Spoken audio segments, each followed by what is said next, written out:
Hey podcast, just before we get you to this episode, I wanted to invite you to join us at pageantlaunch.com. We are starting the world's first dedicated pageant review site, and we want you to join our launch team. All you need to do is put in your email address. It's completely free.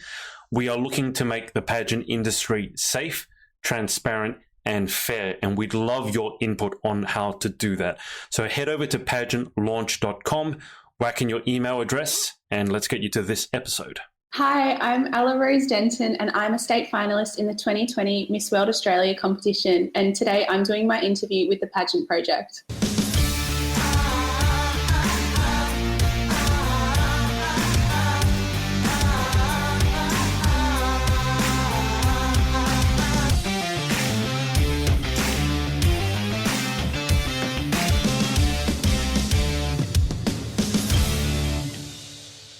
G'day guys, it's Adrian from the Pageant Project with you, and I'm here with another Australian, Ella Rose Denton, who's a Miss World Australia 2020 state finalist. Ella, welcome to the show. How are you? Hello, thank you for having me. I'm well, thank you. It's a pleasure. Now, should start this off by saying at the moment, if you're watching from overseas and you don't know, Ella lives in Victoria, which is a state south of New South Wales. And they've just entered a pretty severe lockdown, including an 8 p.m. curfew. And that's just happened in the last 24 hours or so. So Ella, I guess, how is it at the moment living in Victoria with these sort of unprecedented restrictions on us? Are you coping? Well, I'm personally coping. I've had my job throughout all of this, so I'm super lucky. However, yeah, I can imagine some people are super tense about the whole situation. There's so much uncertainty. Even I think later today, we're expected to hear from the Premier, Dan Andrews, on more restrictions regarding workplaces, etc. So, yeah, it's very unknown at the moment. Yeah. Have you done your panic buying? I saw that Victorians have done the panic buying again, and the supermarkets have said, a limit of 2 on toilet paper, on pasta, and even on chocolate milk, like a Cadbury, like chocolate. So have you got all your buying in? Are you all sorted with that? I did a normal food shop last week, but I didn't go to the extent of panic buying because all the supermarkets stay open. There's literally no need to. So, Good. No, that's the right answer. There's absolutely no need to. But obviously, it's a very different time, and it's a pretty scary time for a lot of people. So, Ella, you mentioned your job and that you managed to keep it, which is amazing to hear because a lot of people, unfortunately, obviously have lost their job. And for you guys who've tuned in, I can see a bunch of you watching. So if you have any comments of support for Ella, whack them in the comments, and I'll pass them on to her. She can see them. If you have any questions as well, make sure to put those in because we always get lots of supportive comments and people forget to write questions. So if you have any actual questions, put them in. But Ella, why don't you fill us in with what you do for your day job when you're not doing the glamorous job of being a pageant coordinator? So I work as an instrument chemist in a company that does environmental testing. So I've done that for about 1.5 years now. Before that, I studied a Bachelor of Biological Science. So yeah, my work is in a lab, very hands-on, full-time. So it definitely keeps me busy. It's super interesting. I think you might have to define it a little bit more for me. So what an instrument chemist, what is that? I know what a chemist is, and I know what an instrument is, but I don't know what an instrument chemist is. We have these specialized machines, I guess, that analyze what present chemicals, for example, are in like soil and water samples. That's what we do predominantly. Oh, wow. Yeah, so my job is to look after those instruments that are running the samples and to also analyse the samples and report that to the next level up. Is that looking for things like heavy metal toxicity and things like analysing how fertile like farm soil is, or am I completely off base here? No, you're on track. The section that I work in, because it's a huge organisation down here in Melbourne, we don't deal with the heavy metal side of things. My section deals with other components, but yeah, you're on the right track. Okay, all right. How did you get into that field? Because that's a very unusual one. I don't think I've ever interviewed anyone. I've interviewed people who've been in the sciences, but not specifically a chemist. So how did you get involved with that? So obviously I finished my studies in biological science, so sort of a different field. And then, just after I concluded my university degree, I knew I wanted to work in something that benefited the environment. I've always been passionate about that. And just got applying to jobs and was lucky enough to secure myself a job at my work. Yeah. All right. Well, that's amazing. That's a first. Okay, so we've got some comments. Amber, who I believe is your sister, right? She said, Yes. congratulations on all your success, Ella. And this is Danielle Allura, who's she's a Miss Earth finalist over in America, in Pennsylvania, obviously. And speaking of environmental sciences, she's asked, what pageant prep have you busied yourself with lately? So I've just been trying to stick to what I have been doing, practicing question and answer. Also trying to keep up with the charity work we do in Miss World. That's through Variety, the children's charity we raise money for. So I've been doing a lot of that, and then, just trying to, schedule in a workout a few times a week, just try and keep myself in the best shape possible, both physically and mentally, especially at this time. But it's not like I have a whole bunch of extra free time on my hands, unfortunately. Well, fortunately, but yeah. Has it been different? I mean, how has it been different for you? Because obviously this is not your first time through Miss World or through a pageant, but it is a first time for all of us trying to prepare for one whilst Corona is here. How have you found it different preparing for the pageant, given that there's a lot of lockdowns and a lot of things that we can't do that we normally would do? Yeah, well, I think a big one is all the gyms are closed down here in Victoria. They have been for quite a while now. I think there was a week or two that were still open and then they got closed again. So, just doing a lot of physical workouts from home. And then also we had a question and answer session with the Miss World Australia organisers and also Esma and Sarah. So that was online because obviously we can't do face-to-face things at the moment. So, it's just a big shift to online learning with the pageant stuff, I guess. So, just a lot of online, stay at home, do what you can from home. How have you found the shift to online? Are you pretty tech savvy, or most pageant girls seem to be technophobes. I don't know why, because at their age they should be really savvy with tech, but how are you with the whole online stuff? I'm all right. Luckily I use a lot of computers at work, so I am all right, but sometimes, computer throws a curveball at me, so just deal with that. That's what computers are there for. They always work up until you actually need them to work, and then they mysteriously stop working. But that's not just yourself; that's everyone. Now, in terms of pageants, can you take us through why you got started in the first place, and then also the pageants that you've competed in up to this point? Yeah, of course. So I originally entered the pageants to, I guess, give myself a platform to make a difference. So I'm really passionate about the environment, making a change in the environment, and also, I guess, educating children to make a stand with that, I guess, and make a difference, because I feel that, children, they have such a huge effect on the world. They go home, they go tell their friends, they go tell their family. So I really wanted to use the platform to be able to educate people about improving the world that we live in. So with pageant history, in 2018, I was a state finalist in the Miss Universe Australia competition. That was lots of fun. And then the next year, 2019, I decided to switch across to Miss World Australia, and I was a top 10 finalist in Victoria, which was fantastic. The Miss World Australia organisation is just really great. There's such a huge focus on the charity aspect, and, it's more than just a pretty face, I find. So, yeah. Absolutely. Can you just update me? I think I asked this when I interviewed Emma Emma Snow, who obviously you know Yeah. very well, but Yeah. I can't remember, and it may have changed. What's coming up next in terms of the pageant? And is it online? Is it in person? Obviously, with Victoria, you can't do anything probably in person now. So, what's actually the next component of the competition for you?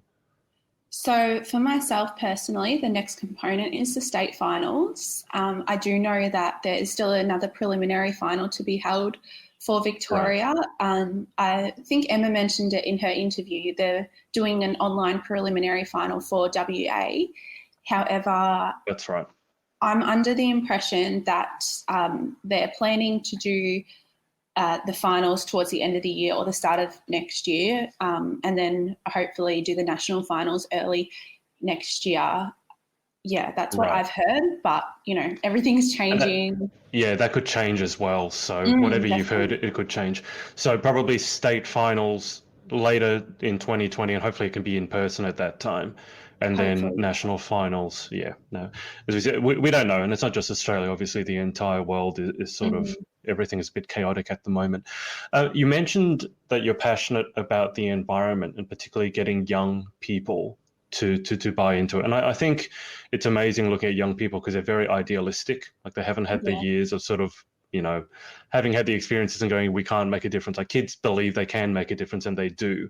And obviously you have people like Greta Thunberg, who's like, I think she's 14 and she's doing amazing stuff. In terms of the environment, is there any particular aspect that you're passionate about? It's just such a huge topic issue. There's just so Yeah. much. I guess there's this movie, 2040. I don't know if you've seen it. It was released a couple of years ago, and it covers like a huge range of things, and it has examples of things that you can do personally and like Mm, realistic goals and stuff. So I think that movie is really great in explaining um, the broad scope of it all, and what you can do personally and realistic ideas that can change the yeah. world that we live in. But yeah, for me, I'm focused on things you can do personally, things you can do at home. Just like reusable cups, reducing your waste, composting, for example. And Yeah. then, yeah, I also did a month-long marine conservation program over in Thailand while I was at Oh, wow. uni. Yeah, so that was Yeah. really awesome, and that gave me huge insight into a lot of it, and also the health of the oceans and everything to do with that. So that was really great over there as well. Just in your circle of friends and the people that you know, have you seen that most people are pretty aware and pretty willing to do what they can to help the environment? Because I think a lot of it is sort of generational as well. Like the people who, for example, will say that global warming doesn't exist, they tend to be, from what I've seen, older people who are stuck in their ways. Where it's been my impression that younger people are more willing to see what the world for what it is and try to actually make a difference. So in your experience, have you seen people that are pretty willing to try to make changes, like you said, like using single use, like using the what would you call it, reusable water Coffee bottles cups, rather than yeah, yeah, all yeah. that stuff. Have you seen your people pretty willing to try to do that? Definitely, definitely. There's such a huge boost with the younger generation getting around that. Everyone, you go out to the shops, people are using their reusable coffee cups. They're using their drink bottles. People are trying to take their own bags to the supermarket. Even just those small things, they add up so much. And it is definitely, the younger generation. And even now, like online shopping, you can choose sustainable packaging. There's so Mm. much online now that you can purchase to help, reduce your own waste. Yeah, There's definitely a lot more options. I was looking at definitely. Yeah. myself. You can actually buy now, if you're a company, you can ship your stuff in biodegradable plastic. I think it is. It's made from leaves or something, and it's not normal plastic, and it actually is completely recyclable. So there's a lot of options that we can do now as consumers to help make a difference.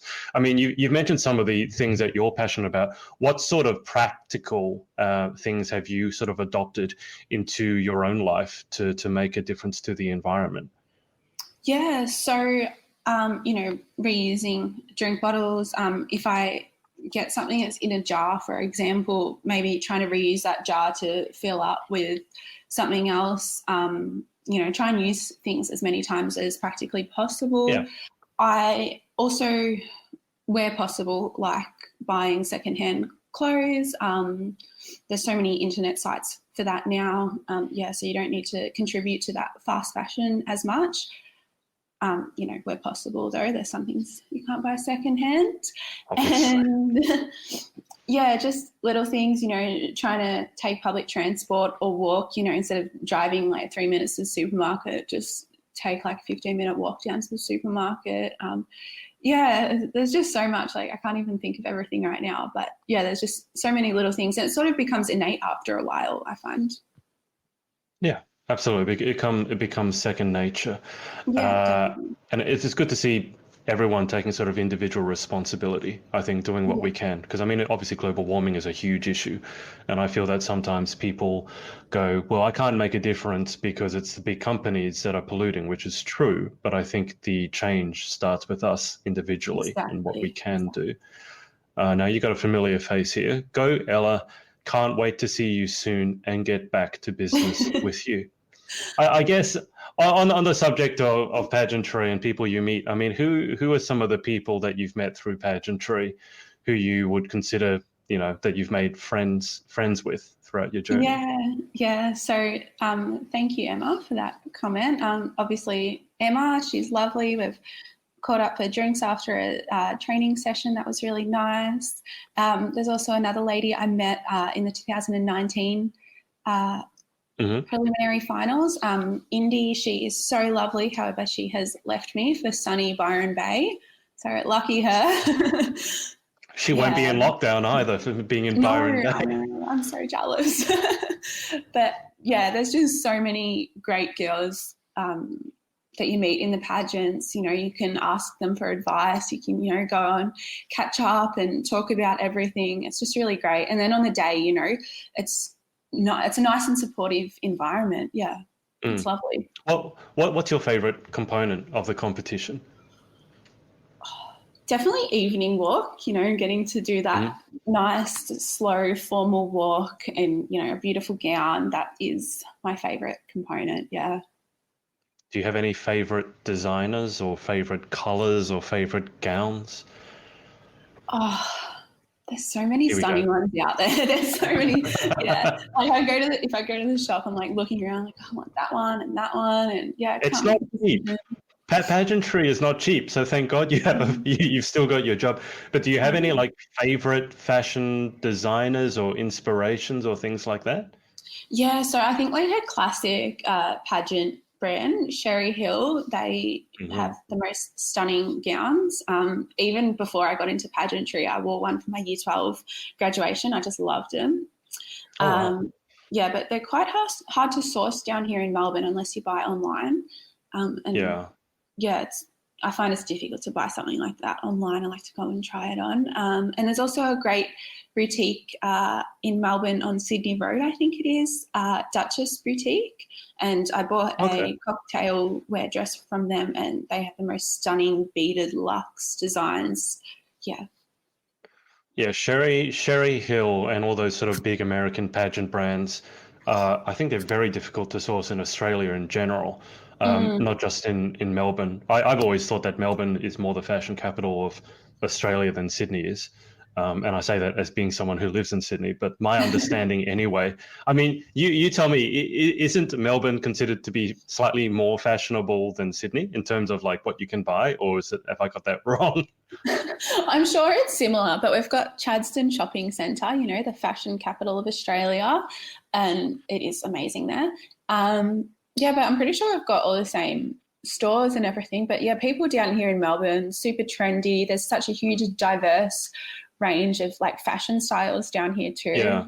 It's quite nice, going out into the city and seeing what everyone's wearing. Yeah. I do love being in Melbourne and being down by the river. I find it very, very relaxing. I mean, Sydney obviously has a harbour, but I do love walking next to the river in Melbourne. How would you describe Melburnian weather to someone who hasn't been in Melbourne? Because we just talked about Byron Bay. Now I'm thinking about the sun. And I've been watching some of my UK friends have just been through a heat wave of like 32 degrees. How would you describe Melburnian weather? It is literally 4 seasons in one day. So I'm looking outside right now. It is clear blue skies, sunny. But when I woke up this morning, it was cloudy, freezing. It might rain later on. Who knows? It's just like, you got to prepare for anything. Yeah.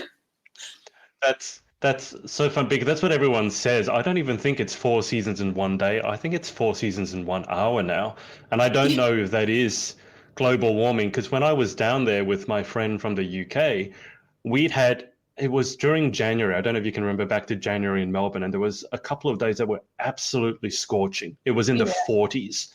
And we went for a drive on the Great Ocean Road, and I had the air conditioning on full blast, and I still almost died.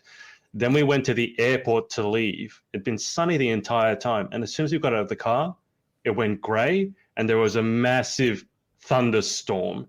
And I literally got drenched in between the car and the place where I had to take the keys. And then after I'd done that, the sun came back out. Yes. So has that ever happened to you, or was that just my good fortune to get that dump as soon as I got out of the car? Yeah, we do get those summer storms, and like 1 minute it's nice and sunny. Like you could be down at the beach, it's beautiful, and then you just start seeing like this black cloud rolling in and lightning, thunder. Yeah, we do get summer storms, but they generally clear up quite quickly. But They did clear up very quickly, cleared up as soon as I went indoors, but then I was soaked for my flight back to Sydney. Do you have any idea why Melbourne is like that, just out of interest? Why does Melbourne have that weather that's just so temperamental? I'm not 100% sure. I don't know. Maybe it's because we're close to the south. I don't know, maybe. Must be. I don't know. Yeah. I don't know. I have no idea. I don't know. It's just something that, because Melbourne is famous for having the 4 seasons in one day. I just think it's not 1 day. I think it's literally 1 hour. That's what I got anyway. Now, Mary Denton she hasn't said anything. She's sent a bunch of hearts for you. Oh, thanks, and Mom. Corin, I don't know how to pronounce it. Is it Peterson or Peterson? Yeah. Peterson has said beautiful, Ella. We were talking about the dresses before. Is my memory failing me, or did you tell me that you actually sold one of your dresses on to Krista Heath? Was that you? Yes, that was the Blue Sherry Hill one. Right. Yeah. Okay. No, I'm remembering that. How did you manage to? Because Krista's obviously up here in New South Wales. How did you manage to connect with her to sell the dress on? There's a Facebook group. If I can remember off the top of my head, I think it's like the Pageant room. And a lot of people sell their secondhand dresses on there. And it's really handy because there's some beautiful dresses that go up there and at a fraction of the price that they're usually worth. Yeah. Especially Sherry Hill ones. I can imagine. Now, in terms of sort of stuff that so we've covered covered your career, and we've covered a little bit about pageantry. What do you do in your spare time to unwind, if you have any? Most pageant girls don't seem to have any, and if they do, they seem to fill it up with something else. Pageant girls seem to hate free time. But do you have any hobbies, or do you do anything for relaxation? Well, I've got my dog, Sky. She's a husky. I enjoy taking her down to the beach because I live quite close to the beach now. So, just lots of walks at the beach with my dog. I like cooking, making lots of healthy meals. But it's not, I don't get a lot of free time really, unfortunately. So that's I do try and, schedule in some relaxation every now and then. What's life with a husky like? I love huskies. Yeah, fairy, a lot of hair everywhere. Everywhere. Are they very out? I mean, they're almost like wolves or wild dogs, and they need a lot of exercise. Is that right? Yeah, that's correct. I think there was been a day when I didn't walk her because it was raining. It was just horrible weather, and she was going crazy, just zoomies around the whole house, just running up and down the stairs, just absolutely crazy. But she's gorgeous. She is the best thing to come home to after work. Yeah, they've got such insane personality. I feel like they're very humanized. Do you talk to your dog? Yes. I just asked because I'm suddenly I did an interview with Miss Universe Great Britain, and she was demonstrating how she talked to her dog, and she sounded like a crazy person. Demonstrate how I talk to my dog. Yeah, I do talk to her, and she talks back, so she's very vocal, which is great. Do you do a silly voice, or do you just talk to her normally? No, I do a silly voice, that high Of pitch, course. like, yeah. Why do we all do this with our pets? We all speak to our pets in high pitched voices, absolute nonsense, and we have this great conversation where it's really just us talking to ourselves. How big does a husky get? Just out of interest. Maybe they're a large breed of dog. Yeah. Luckily, Sky's on the smaller side, so she fits perfectly in my car on the front seat, which is fantastic. But yeah, they do generally get quite large, maybe like above the knee, like thigh. Yeah. So they're not absolutely massive dogs, but they're on the larger side. Yeah, that's correct. Yes. Yeah. And so you've got to spend a lot of time, obviously, taking her for walks and exercising her, things like that. Yes, playing with her, yeah. But it's and you mentioned fun. You like, I'll bet, a lot of hard work, like actually having a real baby. I think you can't leave her at home, not like a cat. A cat you can just leave at home and forget about for a while. Mm-hmm. Well, not forget, but well, I'll move on. You mentioned cooking. Do you have any favorite dishes you like to cook? When I interviewed Emma, she was talking about all the Italian stuff and making loaves of bread. So what do you like to cook? Let's talk about food. Oh, you're gonna make me hungry. I know. It's an interview. We have to talk about food. I am a sucker for like a Sunday or weekend breakfast, cooking up like poached eggs, avocado, feta. Oh, it's the best. Wow. But I can't go past like a good bowl of spaghetti bolognese on like on a cold winter's night, sorry. But if everyone loves Italian food, I'm yet to meet anyone. Actually, no, I've met one person who's not crazy about Italian food, but by and large, I think everyone in pageant land is in love with Italian food. You mentioned poached eggs. So you poach eggs yourself? Yeah. Okay. Can you tell me, as someone who wanted to learn how to poach eggs and went out and bought a dozen eggs trying to poach them and didn't make a single one successfully out of 12, what is the secret to poaching an egg?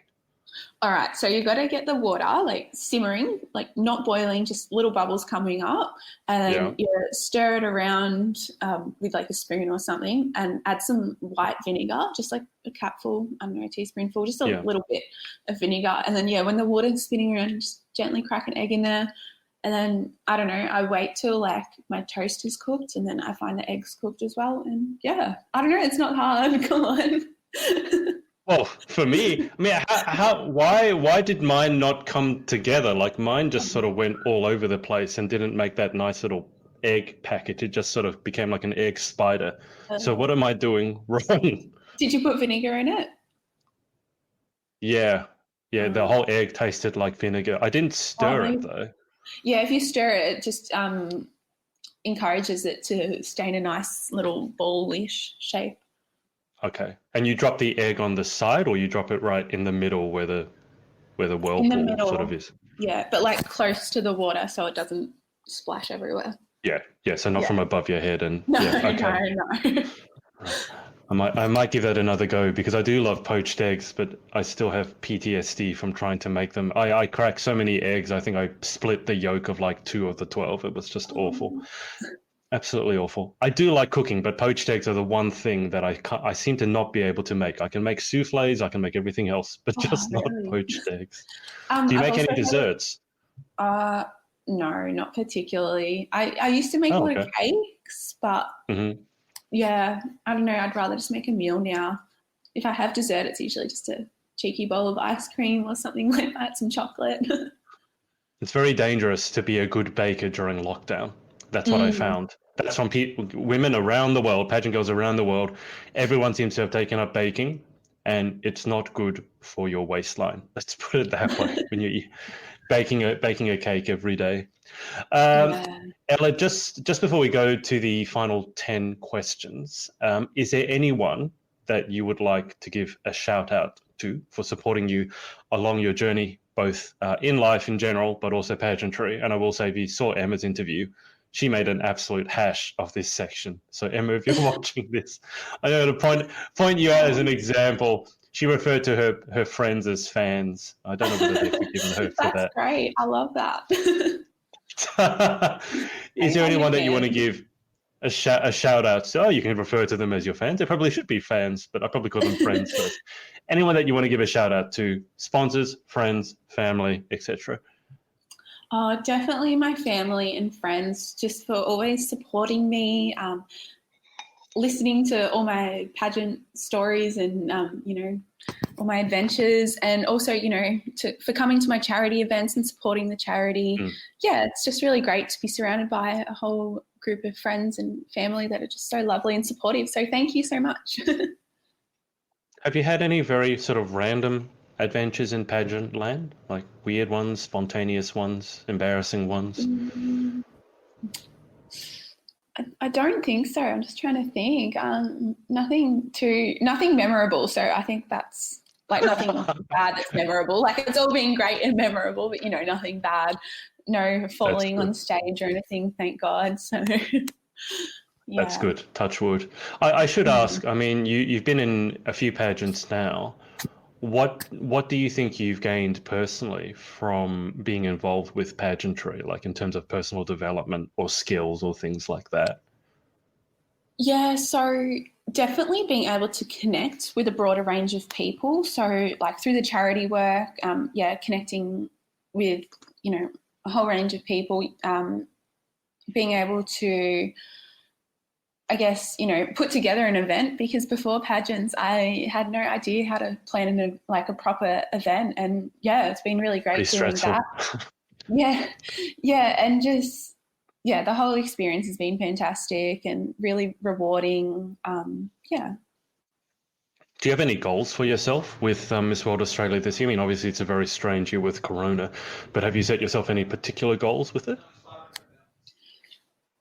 Yes, so obviously, besides, the whole goal of getting right up there, hopefully making it to national finals and, top 5 or something, that would be amazing. That would be absolutely amazing. Just to be able to continue what I'm doing, to be able to host another charity event, providing that all the Corona pandemic stuff goes away. To be able to just host a really good event. Yeah. Well, hopefully when Corona leaves, the sooner the better.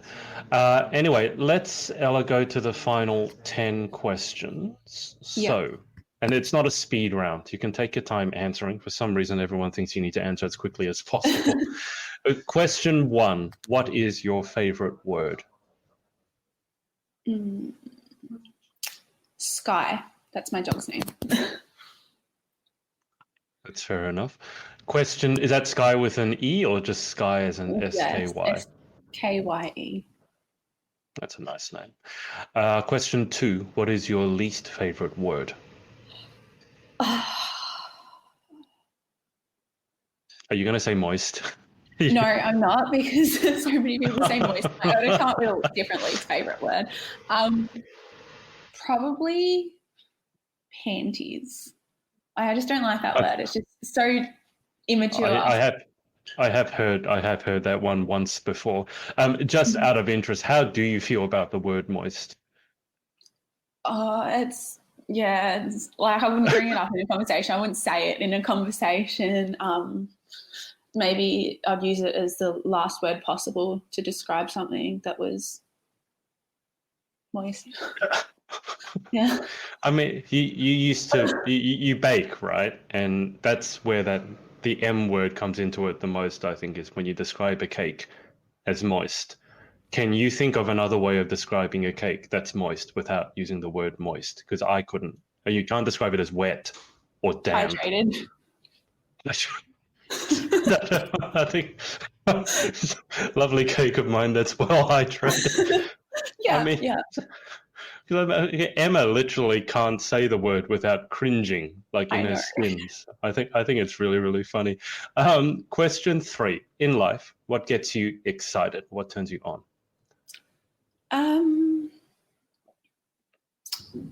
Either my dog or a big bowl of pasta bolognese with cheese. I'm getting really hungry now. Yeah. Is there any secret to making a good bowl of spaghetti bolognese? Do you have any secret for the bolognese sauce, or? No, I'm terrible. Like, I do use the jar sauce. I don't have anyone around me who actually makes it from scratch, unfortunately. I should try one day, but yeah, I just use the jar sauce, but then add heaps of stuff in, and mushrooms also make it great. That's fine. That's fine. As long as you add something of your own, then you've made it from scratch, I say. Yeah. Question 4, what turns you off? Lying. People that lie. Yeah, just straight out. No. Definitely get with that one. Okay, question 5, what sound or noise do you love? When I used to live at my parents' place, they lived on a farm with lots of horses. Oh, wow. And yeah, it was great. Walking up to the stables and just my horse would always neigh at me when I'd walk up. It was fantastic, yeah. Oh, wow, you've got a horse. Yes, I do. I've got a horse at my parents' place. His name's Zane. He's an Arabian. I've had him since I was 10, so yeah. Oh, wow. Do you do any like show riding or things like that? Show jumping? Oh, I used to compete every single weekend. I was obsessed with it. I loved it. Took up so much of my time. It was fantastic. And then, yeah, I guess with year 12, I sort of slowed down on it. But I do love going back there and going for a ride on my horse and just being out on the farm. It's great. Yeah, I can imagine it must be pretty peaceful when you know what you're doing. I mean, I'm horrible at horse riding. Every time I go on a horse, it tries to knock me off. But I imagine if you, well, it's those trail horses that are all sort of trained to just follow one another, and they don't take any instructions. And the last time I was on one, it tried to walk under. It walked into a tree to try and knock me off, and I wasn't very happy with it. Question 6: what sound or noise do you hate? Oh, this is easy. So when you have nails and they scratch on like coarse material, it just gives me goosebumps. It's disgusting. Everyone that knows me knows I hate this too. How often does it happen? Can you remember the last time it happened? It could be accidental. Like if you're in the car and a nail scratches on the car seatbelt, that's just disgusting. I can't stand it. It gives me goosebumps. It's awful.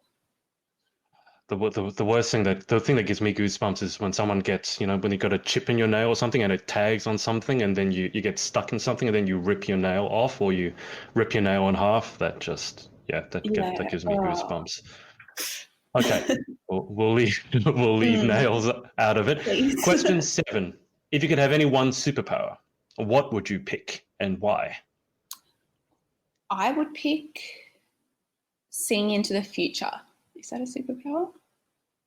Yeah, because no one can do it. So, yeah. Yeah, I would pick being able to see into the future at the moment, to be able to see what happens with the coronavirus pandemic, see when that's all over. And, it'd be good to pick the lotto numbers and, Oh, of course, yeah. Like that. Yeah. That's I can see that one. I mean, out of interest, where do you see yourself anywhere in particular in terms of like 5 years, 10 years? Do you set yourself goals that far ahead? So sometimes, somewhat. Obviously, at the moment, I'm just taking each day as it comes. Of course. But yeah, in like 5 years' time, I would love to be, in a high power role at my job at the science lab. That would be fantastic. And, just living a great life, making a difference to the world that we live in. Yeah. Sounds good. Question 8. What job or occupation, other than your own, would you most like to attempt? I think it would be fantastic to be a travel guide or air hostess, something that travels around a lot, getting to see the globe. It would be fantastic. I do love traveling. I haven't done too much of it, but yeah, a job like that would be lots of fun. How many countries have you been to so far? I've only been to 2. I've been to New Zealand and Thailand. That's fair. I mean, it's obviously we can't go traveling anywhere literally us Aussies can't go anywhere at the moment. I know. So yeah, I think I'm with you. As soon as that's lifted, then I'll be looking for a chance to travel somewhere. Question 9. What job or occupation would you definitely not like to attempt?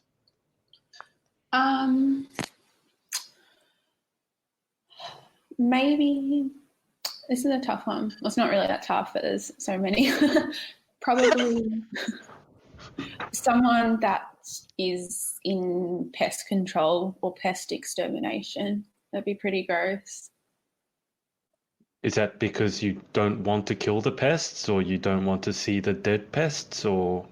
Like they work in disgusting conditions, like down in sewages and stuff, and like killing, I don't know, cockroaches or something. That'd be disgusting. You're not a fan of cockroaches, I take it? No, bugs are definitely big no-no.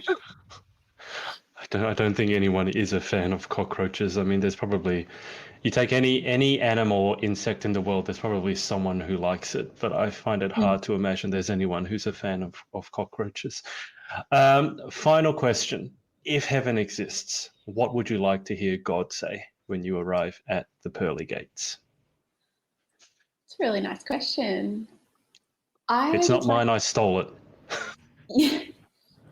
I guess I would like to hear God say, if I arrived at the pearly gates, just thank you for making a difference to the world we live in. Thank you for leaving it in a better state than you found it. Yeah, just thank you, I guess. Sounds good. If God's thanking us for making a difference, then we've done a good job. Well, that's the final 10. Guys, if you have any more comments before I hang up with Ella, put them in the comments now. Alex Dwyer has said, go, Ella. You're doing amazing. Oh, thank you, Alex. So what we'll do, if no one else has any final questions, Ella, I'll keep you on the line for just a sec whilst I hang up with the audience. But thank you so much for your time. Thank you so much for having me. It's been great. It's been a pleasure. Always nice to interview Aussie girls. And best of luck with Miss World whenever it happens. Hopefully it happens soon, but we just don't know at the moment. And obviously stay safe down in Victoria. Our thoughts are definitely with you with the lockdown and everything else. So thanks Ella for your time. Thanks everyone for watching, whether it's live or on the replay. And we will speak to you again very, very soon. What's up, guys? It's Adrian again. Hope you enjoyed this episode. Remember to head over to pageantlaunch.com. Join our launch team for our review site. It's super important to all of us to make sure that the industry is safe, transparent, and fair. So head over to pageantlaunch.com, whack in your email address, and we'll speak to you next time.